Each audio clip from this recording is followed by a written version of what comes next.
তো সাজানো উপত্যকা সেখানেই নাকি ছড়িয়ে ছিটিয়ে পড়ে রয়েছে মৃতদেহ। মিনি সুইজারল্যান্ডে যে এমন দৃশ্য দেখা যাবে তা কল্পনাও করতে পারেনি কেউ। বেছে বেছে হিন্দু নিধন করা হয়েছে পেহেলগাঁওয়ের বৈশরণে। সাধারণ পর্যটক যাদের কাছে নিজেদের রক্ষার জন্য কোনো অস্ত্রই ছিল না, তাদের হত্যা করেছে জঙ্গিরা।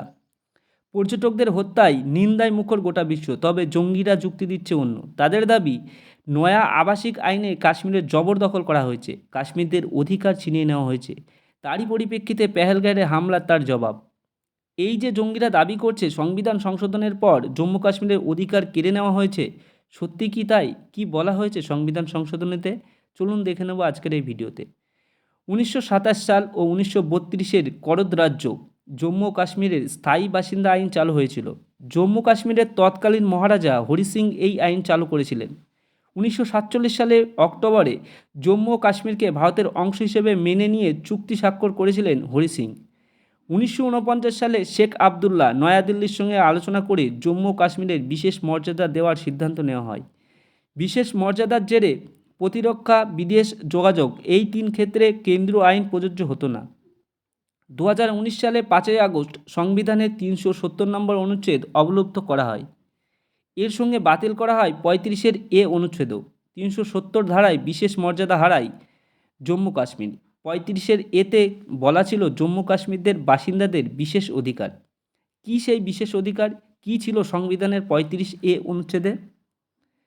জম্মু কাশ্মীরের জমিসহ কোনো স্থাবর সম্পত্তির মালিকানা থাকবে শুধু স্থানীয় বাসিন্দাদের হাতেই। জমি কিনতে পারবেন শুধুমাত্র ওই রাজ্যের বাসিন্দারাই।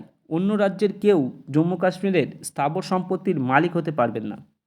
1954 সালে রাষ্ট্রপতির নির্দেশে সংবিধান অন্তর্ভুক্ত করা হয় এই ধারাটি। সম্পত্তির মালিকানার পাশাপাশি সরকারি চাকরি বা স্থানীয় নির্বাচনে ভোট দেওয়ার অধিকার ছিল শুধুমাত্র স্থানীয় বাসিন্দাদের। এই ধারা অনুযায়ী জম্মু ও কাশ্মীরের বিধানসভা স্থির করতে পারত রাজ্যের স্থায়ী বাসিন্দা কারা, তাদের বিশেষ অধিকার।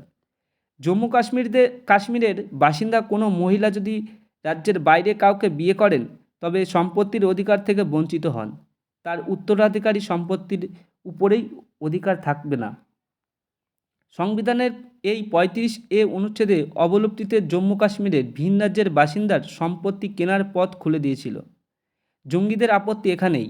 লস্কর-ই-তৈবা শাখা সংগঠন টিআরএফ বিবৃতিতে জানিয়েছেন, সংবিধান সংশোধনের পর যে নয়া আবাসিক আইন আনা হয়েছে তাতে কাশ্মীরের বাইরের বসবাসকারীরা এসে উপত্যকায় জমি কিনছে এবং নিজেদের স্থায়ী বাসিন্দা বলে দাবি করছে।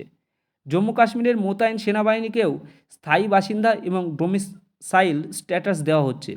ভিন রাজ্য থেকে আগতদের সরকারি বেসরকারি বিভিন্ন প্রকল্পে বরাত দেওয়া, স্থানীয় বাসিন্দা অর্থাৎ কাশ্মীরিদের চাকরি থেকে তাড়িয়ে দেওয়া, বিভিন্ন যুক্তি দেখিয়েছে জমি অধিগ্রহণ, এগুলি তাদের অধিকারকে হস্তক্ষেপ করছে কেন্দ্রীয় সরকার।